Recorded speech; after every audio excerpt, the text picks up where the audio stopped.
कुंवर जी क्या कहेंगे, आज बाबूजी की पुण्यतिथि है और गरीब दिवस के रूप में यहाँ मनाया जा रहा है, क्या संदेश देंगे? जनपद भदोही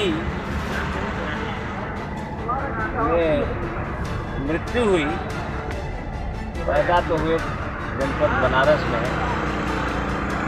इसी मिट्टी से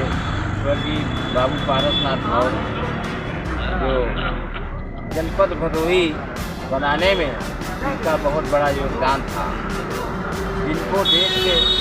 आज़ादी में जिनका बहुत बड़ा योगदान था और आज़ादी के बाद लोगों को बसाने में गरीब किसान के लिए आजीवन संघर्ष करने वाले इसी मिट्टी में जन्म लिए स्वर्गीय बाबू पारसनाथ और जो नहीं है, इस दिन उनकी मृत्यु हुई थी। यहाँ की जनता